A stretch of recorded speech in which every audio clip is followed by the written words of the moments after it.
Hi everyone, it's Nini. I'm reviewing Matthew Perry's book, Friends, Lovers, and the Big Terrible Thing. Matthew battled addiction his entire life and lost his battle in October 2023 at the age of 54. He said, "When I die, I want helping others to be the first thing that's mentioned. Addiction is far too powerful for anyone to defeat alone. But together, one day at a time, we can beat it down." My goal is to help honor Matthew's desire to help others. I hope this helps another addict out there not feel so alone, or helps someone who has a loved one dealing with addiction have more insight into the disease. The reason that book's any good is I was just setting out to help people. I've heard that if you're having anxiety, you have depression, one of the ways out of that is doing something creative. So I said, okay, and I started writing on my notes app in my phone. And then I switched over to an iPad and I started really filling this out. When I wanted to stop, I was like, God, this is too much. It's too much. Stop. I always went to, no matter how far down the scale I've gone, I'll be able to help somebody who's gone down that far too. So I kept going. And that's the only reason I kept going. In Chapter 2, Matthew writes that it's the summer of 1984. He is 15 years old, and he's arrived at the Los Angeles airport to live full-time with his dad. His dad had remarried at this point and had a daughter.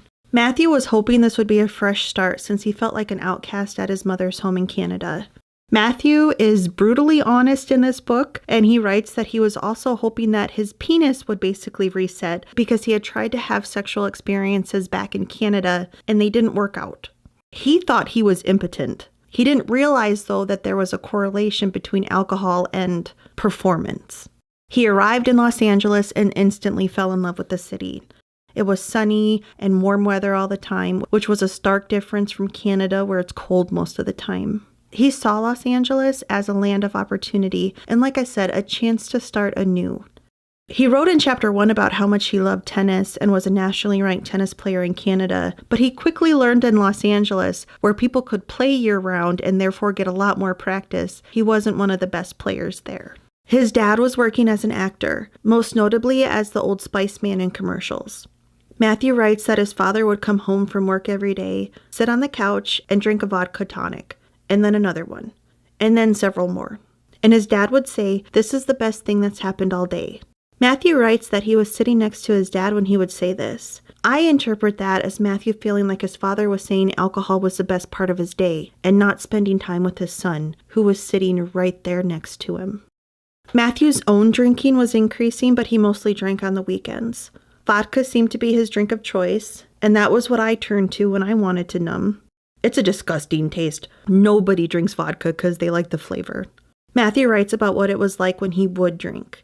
Here I was, slipping through that soft, vodka-softened membrane into a place where there was no pain, where the world was both real and not. But he does write that it was getting harder to wake up from the hangovers, and friends who drank with him were starting to whisper. His dad, however, could drink several vodka tonics and wake up the next day and go about his day with no issue, because his dad was a functional drinker. Matthew noted the difference between his father and himself. He writes, "I watched my father drink 6 vodka tonics and live a perfectly functional life. I figured I'd be able to do the same thing. But there was something lurking in my shadows and my genes, like a creepy beast in a dark place. Something I had that my father did not. And it would be a decade before we knew what it was. Alcoholism, addiction, you call it what you want. I've chosen to call it a big, terrible thing." Matthew writes about how later in his life, his dad drank and went for a walk and ended up falling in some bushes. His stepmom asked his dad if that was how he wanted to live his life. His father said no and quit drinking right then and there and hasn't had a drink since.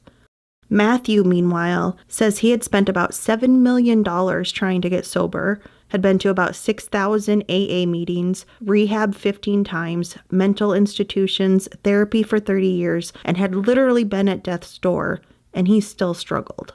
Yet his father was able to just go for a meaningful walk and stop drinking. Matthew writes that his drinking also led him to deep thinking and seeking life answers. He thought about how he wanted love, but was terrified of abandonment. He wanted excitement, but was unable to appreciate it. So there already was this battle going on inside Matthew, even as a teenager. He wanted to become an actor like his dad. He writes, "Why wouldn't I want to pretend to be another person?" His grades in school continued to be poor, but he excelled in theater and got leads in plays. He started auditioning for TV roles and started getting minor roles and guest starring on TV shows. One of his first TV appearances was in Charles in Charge. Hi. Good afternoon, Miss Pembroke. I'm Mr. Pembroke. Nice to meet you. I'm Ed Staling. My father's a Princeton man and a neurosurgeon. I'd like to follow in his footsteps. Welcome to the family. He stood out among the tan teenagers of California. Coming from Canada, he was pale and had an accent, but he could always draw people to him by making them laugh. Girls really liked him too because he listened to them. Growing up with his mom, he knew how to handle women when they were having a crisis.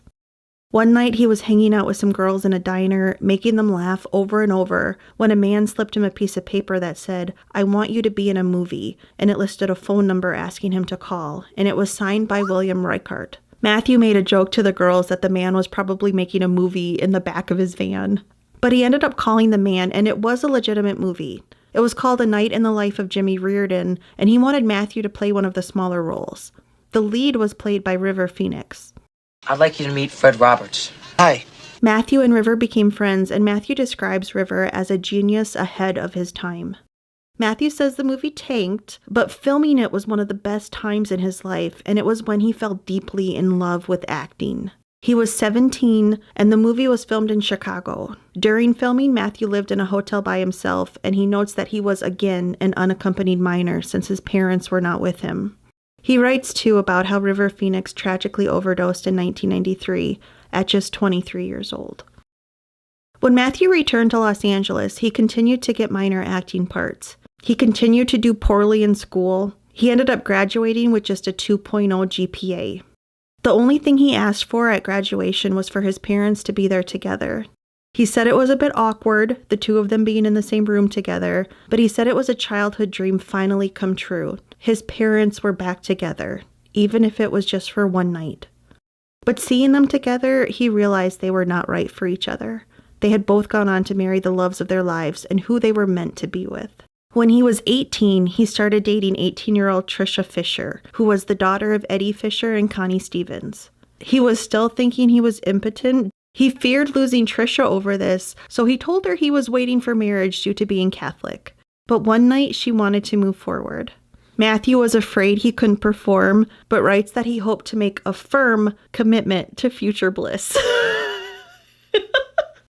They were on the bed, but then his fears got the best of him and he moved to a chair. He started babbling on and on to Trisha about how he thought he was impotent, but he didn't want to lose her, so he told her she was beautiful and he would do anything else for her. Inside Matthew were his fears of abandonment, and he feared Trisha would abandon him too. Trisha patiently listened to him, then told him he would never have a problem in bed again and led him back to the bed. Matthew lost his virginity to her, and he writes that it was, quote, sheer glory for 2 whole minutes, unquote. He said Trisha had saved his life in the most meaningful way possible, and he paid her back for that by sleeping with, as he put it, almost every woman in Southern California. Years later, at the height of friends, Trisha and Matthew dated again for a time, but Matthew's already hinted about how he struggled with relationships. He said he ended things with Trisha a second time because he was again afraid that she would abandon him. It was a combination of feeling like I wasn't enough, feeling like I was needy, feeling like I didn't matter. I'd be in relationships that were going great with wonderful women, smart, funny, wonderful women. I would get scared and break up with them because I was afraid that if they found out those 3 things about me, they would break up with me, and that would annihilate me. Matthew ends chapter 2 by writing, "To Trisha and those after her, I thank you, and to all the women that I left, simply because I was afraid that they were going to leave me. I deeply apologize from the bottom of my heart. If I only knew then what I know now." In the interlude between chapters 2 and 3, Matthew writes about a time that he ran into M. Night Shyamalan at the Sunset Marquis Hotel. Matthew had already been drinking that night when M. Night came up to him and said, "Hey, how are you doing?" The two of them started talking, and Matthew kept drinking some more. They went to another bar, and the night went on, just the two of them chatting away, drinking. Then Matthew told M. Night that they should work together sometime. He gave Matthew a strange look. They then ran into a friend of Matthew's, who informed Matthew that he was not talking to M. Night Shyamalan. He was talking to some other Indian man who worked at a restaurant that Matthew often went to. But Matthew had been too drunk to realize that. Oh, the asses we make of ourselves when we are drunk. That's where I'll end the video for today. I hope you come back for my next video as I continue reviewing this book. Thank you so much for watching. I'll see you next time. Bye.